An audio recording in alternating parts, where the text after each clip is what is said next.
Shalom, Abdul. Salam Indonesia, salam Nusantara dari Sabang sampai Merauke, dari Miangas sampai Pulau Rote.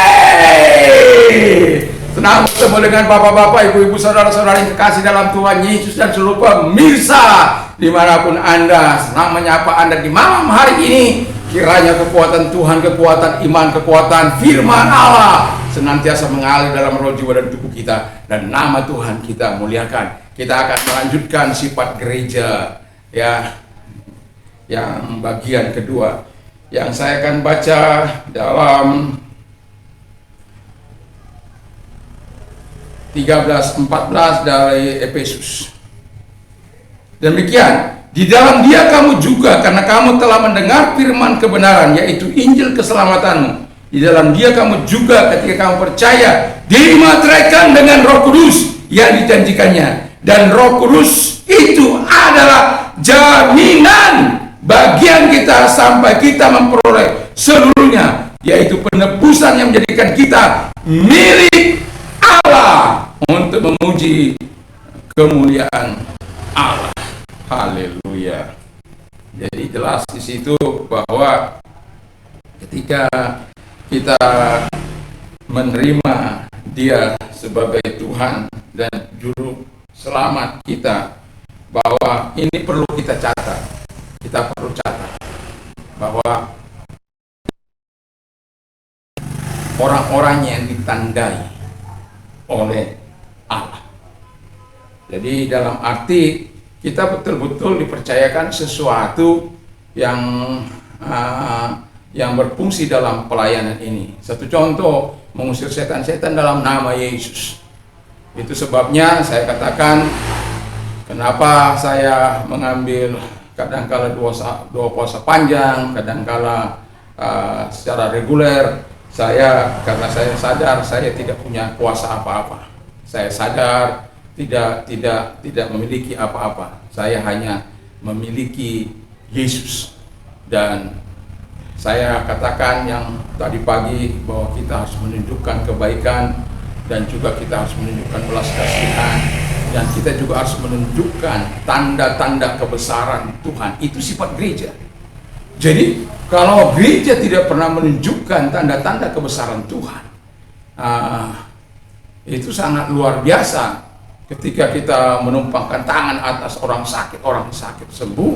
Saya sudah pernah katakan bahwa ketika orang dianggap oleh dokter dianggap mau mati, dan saya tampil pada waktu itu, sebenarnya saya tidak pernah mau untuk berjaga semalam-malaman, tetapi karena dokter itu mengatakan bahwa sudah siapkan semua, saya katakan, siapa dokter ini? Seharusnya dokter itu harus berkata bahwa kita berupaya, tetapi Tuhan yang menentukan. Tidak boleh dia menentukan bahwa napas itu bahwa dia yang menentukan. Tidak, walaupun mungkin secara tanda-tanda kedokteran memang ada, tetapi saya mau katakan napas itu milik Tuhan. Tidak ada seorang pun yang dapat menentukan. Yang menentukan itu hanya Tuhan. Itu sebabnya semalam-malaman saya berjaga rumah sakit. Memang pertaruhan pada waktu itu saya sudah lihat, tapi saya melihat bagaimana kemudian Tuhan meloloskan dia dari maut. Sebagai orang percaya, kita diberikan kuasa, otoritas untuk melakukan hal-hal yang menunjukkan kebesaran Allah, karena kita sudah dimateraikan oleh Yesus Kristus melalui Roh Kudusnya. Kita sudah dimateraikan oleh Roh Kudus untuk menerima keselamatan, untuk menerima kuasa, untuk menerima segala-galanya dari Tuhan. Jadi kalau kita hidup gerejanya harus menunjukkan sifat-sifat Yesus itu. Kalau Yesus katakan Yesus itu sakti, tapi umatnya tidak bisa melakukan, bukan berarti kita, kalau kau sakti, kalau engkau hebat, kalau engkau memiliki Kristus, minum racun ini. Gendeng itu, ya. Kita bukan karena mereka katakan begitu, lalu kita menjadi apa? Menjadi luar biasa. Yesus pun dicobai. Roh, jiwa, dan tubuhnya dicobai. Kita juga akan menghadapi hal yang sama. Tapi kalau kita menghadapi orang-orang seperti itu bukan karena orang itu menunjukkan kita bahwa iman kita hebat, bukan, nggak perlu kita ekspos kepada orang-orang yang tidak percaya. Tapi apabila kita dibutuhkan untuk melakukan hal-hal yang besar, kita bisa menunjukkannya karena Tuhan. Karena saya bukan hanya berkata-kata, hidup bersama dengan Yesus saya tidak hanya berkata-kata. Saya katakan 25.000 sejak 1 Maret 1987 uang saya ke dokter karena mencabut gigi saya. Selanjutnya saya akan mengatakan itu karena saya baru menikah. Dan ketika saya mau makan obat yang menghilangkan rasa nyeri itu, terus saya merasakan sesuatu. Tidak sanggupkah kuasaku untuk menyembuhkan engkau, menolong engkau. Itu sebabnya, wow, saya nggak pernah ompong gigi saya apa? Dia copot. Karena dulu ada orang-orang di kampung saya bilang kalau saya buka minuman itu biasanya pakai gigi, nggak pakai apa lagi, pakai gigi. Dan itu memang kerosot sekarang ini. Ya, orang-orang tua waktu itu sudah bilang jangan pakai aja alat. Jadi orang-orang yang suka membuka tutup botol dengan mulut giginya, ya hati-hatilah. Saya tidak menakut-nakuti, tapi saya sudah mengalami, ya, di usia saya yang sekarang ini kok ompongnya.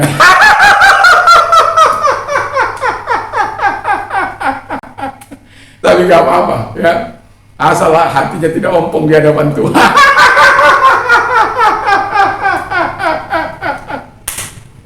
Kalau ompong kita di hadapan Tuhan, macan ompong, bahaya itu. Ya, tidak pernah mau bisa menunjukkan kuasa.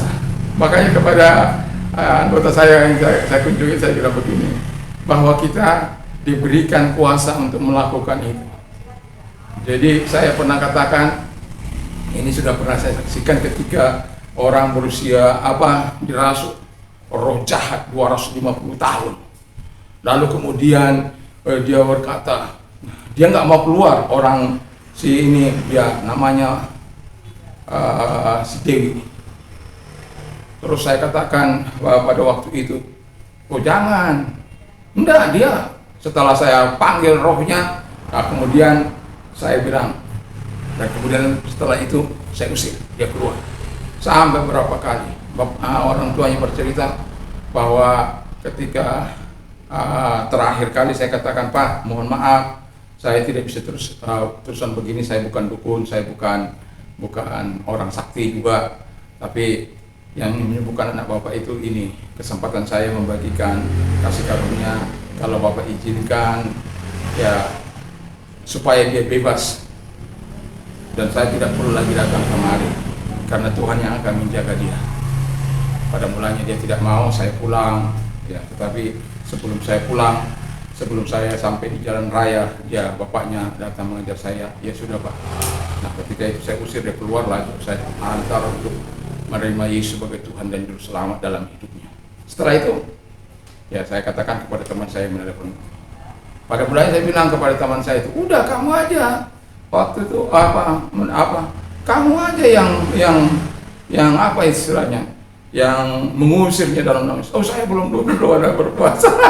Memang ada kita kalau katakan ini tidak dapat diusir kecuali berdoa dan berpuasa.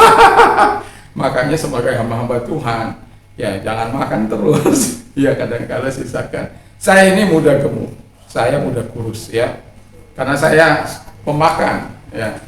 Tetapi badan saya tetap segini. Kalau saya sudah ada cincin karena saya tadi olahraga, jadi saya buka. Jadi kalau dalam hidup ini itu menjadi standar saya, ya, ketika saya mengurus badan. Jadi sekian tahun itu badan saya itu tetap segini. Kalau dia tambah saya akan kadang-kala bisa berpuasa bulanan itu. Kalau sudah tambah 25 kilo, dia harus turun itu 25 kilo. Ya. Karena saya makan di malam hari, jadi itu. Jadi artinya saya katakan bahwa kita harus mendisiplinkan diri, bahwa kita punya ukuran badan seberapa. ya kita nyawanya seberapa gitu. Jadi itu kita harus disiplin. Dalam hal rohani juga begitu. Supaya apa? Kita bisa menunjukkan kebesaran Allah itu ke dalam dunia. Kalau kita tidak memiliki disiplin rohani, akan sulit. Setan itu jangan pikir nggak tahu apa-apa ketika kita mengusir setan. Saya udah pernah cerita bahwa ketika kami mengusir setan 24 jam lebih.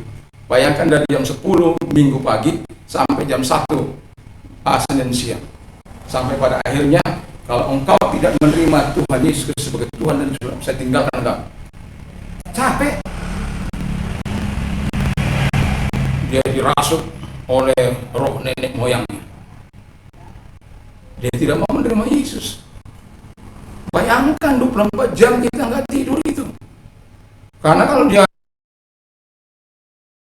datang lagi yang lebih, begitu sampai di jam 1 itu udah baptis dia. Sampai saya bilang di jam 12-an itu saya bilang, kalau kamu tidak mau menerima Yesus sebagai Tuhan dan Selamat, saya nggak bisa terus-terusan, kita nggak bisa terus begini. Nah, ada orang-orang yang mencoba mengusirnya, lalu dia apa? Kamu siapa? Kamu kan masih teman saya, kamu masih ini, masih itu, masih itu. Dia tunduk, langsung pulang dia.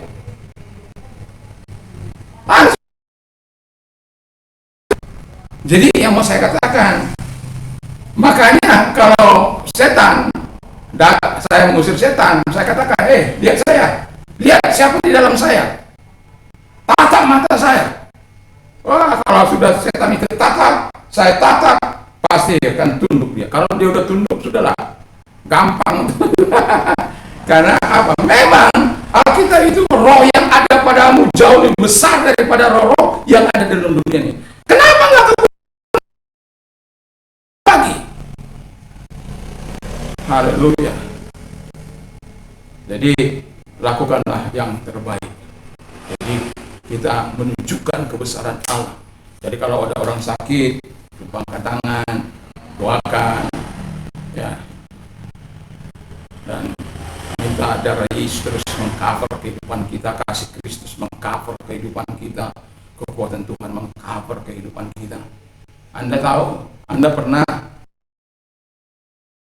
orang percaya, orang melakukan sesuatu yang tidak baik, lalu saya merasakan sesuatu yang sangat luar biasa di tengah malam, lalu kemudian saya sujud di hadapan Tuhan. Tiba-tiba suatu ledakan yang sangat besar terjadi di atas di mana saya berdoa. Wah! Besok paginya saya bilang begini kepada tetangga saya. Lalu saya bilang, Pak, ada begini-begini. Wih, pakai ilmu apa, Om? Boleh belajar, Om. Biasanya kok udah begitu, nggak lolos itu, Om. Apanya nggak lolos, saya bilang. Itu berarti ada yang mencobai Om. Bayangkan.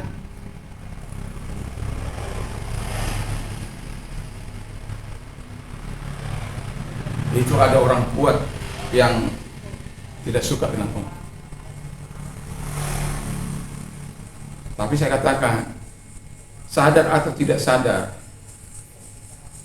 bahwa kita sebagai orang percaya, kalau betul-betul kita percaya, kita berada dalam lindungan Allah, dalam pagar Allah. Kita tidak sadar pun, Allah tetap menunjukkan kebesarannya, menunjukkan kehebatannya, dan menunjukkan luar biasanya Tuhan. Karena apa? Memang itu sudah ketika kita sudah di dalam Kristus, ya kita harus menunjukkan sifat-sifat gereja itu ke dalam dunia, menunjukkan kebaikan, menunjukkan belas kasihan, mendemonstrasikan kuasa Allah. Kalau kita sebagai orang percaya tidak bisa mendemonstrasikan kuasa Allah, ya apa gunanya? Ya. Di daerahnya Pak Sipotang dulu pernah ada orang yang kerasukan, itu yang sakit. Ya. Kalau masalah-masalah di pedalaman itu, waduh, kita sudah tahu lah, di Sumatera itu juga saya sudah pernah melayani di sana, apalagi di Kalimantan. Sampai pernah saya ajak istri saya ke tempat pelayanan saya katakan kepada mereka, saya punya dulu orang di sini yang mencobai saya, guru besar. Lalu saya tanya kepada pendetanya, karena saya tidak pernah main-main, ini kan di tengah hutan ini. Jadi kemudian saya bilang, bukan, nggak ada, kita gitu loh, sendiri lagi di tengah hutan. Ya kita hanya berteman dengan mereka suku itu orang Dayak yang kekasih kita.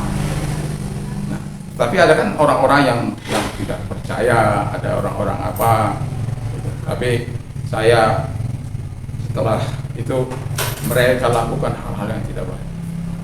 Dan kemudian saya katakan kepada pendeta yang menggantikan saya di situ, bagaimana itu? Oh, sudah percaya dia. Wih, haleluya. Saya bilang begini, boleh saya bertemu orang itu, di mana orang itu, gitu ya? Di mana orang itu? Saya ingin ketemu, karena dulu saya ingin tanyakan, kenapa kau tunjukkan buaya-buayamu, kenapa kau tunjukkan manifestasimu. Kamu udah lihat, akhirnya dia menyingkir dari tempatnya, nggak berani ketemu dengan saya, menyingkir. Dan akhirnya saya tidur juga di tempat mereka. Makanya orang mulai percaya kepada Yesus, bahwa Yesus itu memang luar biasa. Makanya saya bilang kepada dia, kepada teman saya ini, saya ingin melihat dia, tapi saya juga tidak bisa lama-lama karena dia lagi di ladang. Ya. Jadi kalau kita kan tahu kalau di ladang itu orang jauh, ya. Jadi, ya begitulah. Jadi kalau kita menunjukkan kebesaran Allah, kita bersama dengan Allah, kita sudah mendengar berkat rohani, lalu kemudian kita harus menunjukkan kebaikan Tuhan itu, dan kita sudah menawarkan belas kasihan Allah, dipilih untuk menunjukkan kebesarannya, belas kasihannya itulah yang terbesar dalam hidup, menunjukkan belas kasihan Kristus itu kepada dunia ini, supaya mereka bisa diselamatkan. Dan kita syukuri bahwa dengan adanya YouTube ini, kita bisa saling berbagi kebenaran firman Allah, saling melayani yang mungkin belum terlayani. Jadi di situ kita bersyukur. Saya tidak akan panjang lebarkan, tapi hari ini saya hanya mengangkat satu hal ini, bahwa mari kita, sifat gereja itu harus memang menunjukkan kebesarannya kepada dunia ini, karena kita sudah menikmati kuasanya. Kalau Anda yang percaya kepada Yesus, sakti Yesus luar biasa, tapi ketika Anda mengalami sakit misalnya, Anda tidak pernah menikmati kasih dan kuasanya. Bukan berarti saya anti berkat. Sama seperti saya sudah pernah saksikan teman saya dipakai oleh Tuhan, tapi ketika dia sakit, lalu saya berkomentar kepada dia, lo katanya Tuhan sakti. Oh, saya sedang menolong Tuhan. Dia makan obat tertentu, saya tidak perlu seberang obat tertentu. Nah, dia bilang saya mau menolong Tuhan supaya Tuhan gak repot-repot.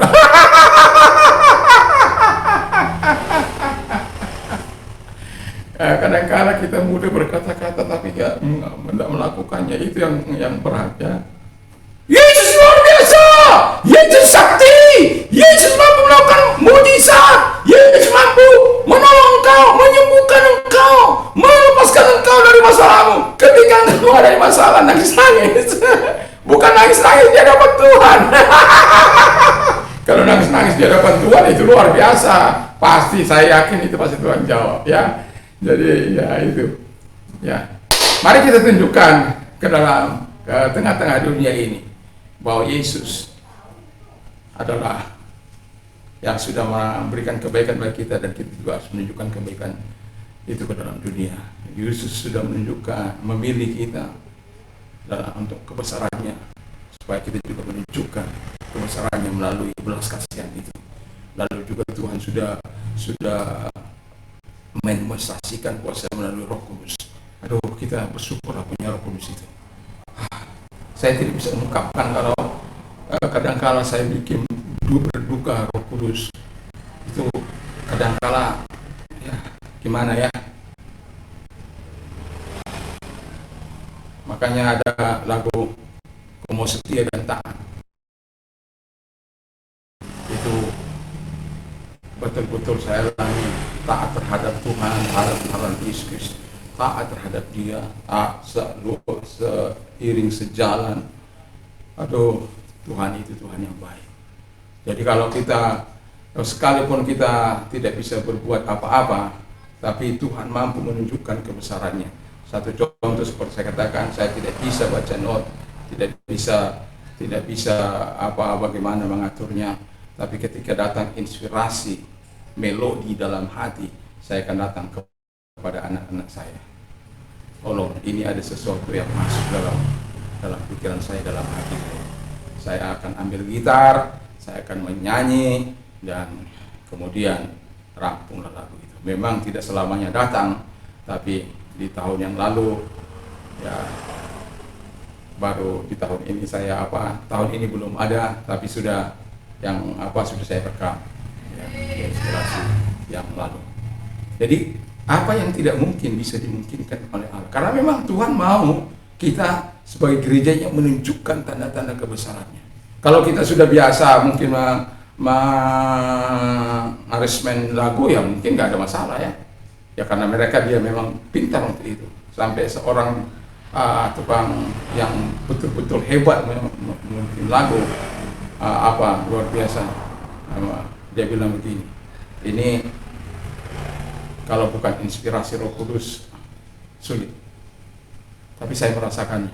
Saya merasakan kebaikan. Karena kita sudah dimateraikan oleh Roh Kudus. Minta saja kepada Bapa dalam nama Yesus. Dan Tuhan akan menenangkan. Tuhan akan memberikan. Karena kita punya kekayaan. Sudah diberkati secara spiritual. Jadi ketika yang kita minta spiritual, ya datanglah. Walaupun tidak selamanya. Tetapi saya ingin terus. Tuhan tidak berhenti. Di tahun 2022 ini belum ada gitu, dalam arti ya yang terbaru gitu ya, belum ada. Walaupun di tahun 2022 Yesus pilihanku sudah terbit begitu ya. Beberapa saya masih lihat 21 pendengar.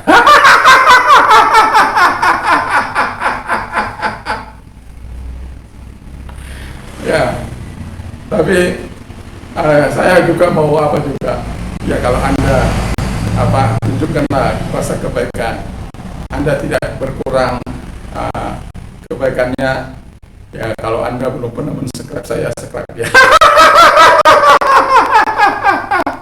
Share juga ya, jadi kita saling tolong menolong ya.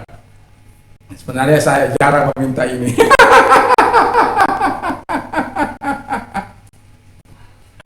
Tapi kalau Anda ya belum, ya tunjukkan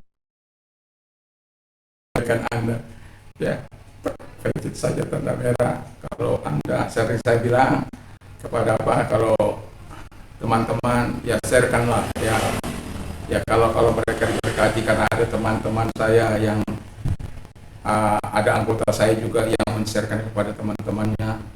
Dia merasa diberkati, dia merasa kuat, dipulihkan. Ya, itu sudah sebuah hal yang sangat membanggakan. Ada yang dari Solo, ada yang dari Jakarta. Saya bersyukur kalau mereka ada di WA saya itu, mereka mau WA saya berterima kasih. Mereka mempercayakan saya berdoa, terima kasih. Ya, saya tidak bisa berbuat apa-apa, tapi saya selalu yakin akan kebaikan Tuhan, akan kemurahan Tuhan dalam kehidupan ini. Dan mari kita tunjukkan kebesaran Allah dengan menunjukkan tanda-tanda kebesaran Allah yang sudah kita alami, kita nikmati dalam hidup ini. Yesus tidak pernah berubah. Kita beri kepada kita berdoa. Terima kasih Tuhan, berkati Tuhan, berkati kami semuanya. Dalam nama Tuhan Yesus kami juga berdoa agar Engkau Allah menyatakan kebaikan-Mu bagi Presiden dan Wakil Presiden dalam membawa Indonesia kepada masyarakat adil dan makmur. Tuhan, terima kasih buat kebesaran hati Presiden kami yang membangun Indonesia dari Sabang sampai Merauke, dari Miangas sampai Pulau Rote, dan para menteri, para pejabat semuanya. Kami juga berdoa gubernur, juga bupati, wali kota, camat, lurah, RT RW dalam pimpinan mereka, dengan segala kerendahan hati mereka melayani rakyatnya, memajukan rakyatnya, mensejahterakan rakyatnya. Terima kasih, kami bersyukur, kami berterima kasih kepada Bapa di dalam nama Yesus Dan biarkan Allah menyatakan kuasa-Mu, dan biarkan Allah menyatakan kuasanya kepada setiap kita, dan biarkan Allah yang baik itu menyatakan segala kebaikannya. Terima kasih. Dan bagi mereka gereja Tuhan dimanapun ada, Tuhan berkati, dimanapun ada Tuhan tolong. Dan kami juga berdoa Tuhan agar Engkau Allah menyatakan kebaikan-Mu Tuhan di dalam nama Tuhan Yesus kepada orang-orang yang sakit. Dan bila mereka sakit apapun, dalam nama Tuhan Yesus, taruh tangan di tempat yang sakit. Kalau engkau percaya, mari kita berdoa. Dalam nama Tuhan Yesus Kristus, segala sakit penyakit yang mereka derita, yang menumpang, mereka yang sedang menumpangkan tangan atas orang, dalam nama sembuhlah engkau, dan oleh juru Yesus engkau sembuh. Dan selalu ada mujizat, selalu ada pertolongan bagi orang yang menerima Yesus sebagai Tuhan dan Juru Selamat. Kami doakan supaya engkau terus bisa menerima dan aktif dimanapun nantinya Anda beribadah. Dan izinkan saya membacakan firman Allah kepada Anda juga, bahwa akulah jalan dan kebenaran, tiada seorang sampai kepada Allah kalau tidak melalui aku. Jadi keputusan sudah tepat. Tuhan Yesus memberkatimu. Mari ikuti doa saya. Tuhan Yesus, saya sadar saya orang berdosa, saya butuh Tuhan, saya mengaku segala dosa dan kelemahanku di hadapan Tuhan, dan kami juga Tuhan Yesus, kiranya Tuhan menolong kami supaya mereka bisa hidup sesuai dengan kehendak Bapa di surga, dan mereka terbuka hati mereka untuk Tuhan. Buka hatiku bagimu Tuhan, di dalam nama Tuhan Yesus Kristus. Terima kasih Bapa di surga, terima kasih. Kami sungguh bersyukur, kami berterima kasih. Dan bagi mereka yang mau menerima Yesus sebagai Tuhan dan Juru Selamat, angkat tanganmu, bahwa Yesus datang bukan untuk mencari orang benar, tapi orang yang sakit. Tabib tidak memerlukan orang-orang sehat, tapi yang sakit. Kalau engkau orangnya, angkat tanganmu di hadapan Tuhan. Lihat tangan-tangan mereka yang ada, Tuhan tolong dalam kehidupan mereka. Jadikan mereka menjadi alat-Mu seperti Engkau melawati Saulus, melawati mereka. Terima kasih Bapak, jadikan mereka alat-Mu untuk menjadi melayani Engkau. Dan kami juga berdoa bagi orang-orang yang mengalami masalah, marilah kepada Tuhan kami yang letih sudah berat, aku akan memberikan berkah bagimu. Tuhan berkati-Mu, dan angkat kedua belah tangan-Mu. Tuhan, kalau Engkau percaya, mari kita berdoa. Tuhan Bapa di surga, mari Tuhan Yesus melihat persoalan mereka, melihat keadaan mereka, situasi mereka, kondisi mereka. Dalam nama Yesus, kami tahu Tuhan kami bukanlah Tuhan yang mengenal tingkat-tingkat kesulitan. Bagi Tuhan semua perkara itu terlalu mudah. Bahkan ketika kami memiliki masalah, sebenarnya itulah kesempatan Tuhan menunjukkan mujizat-Mu.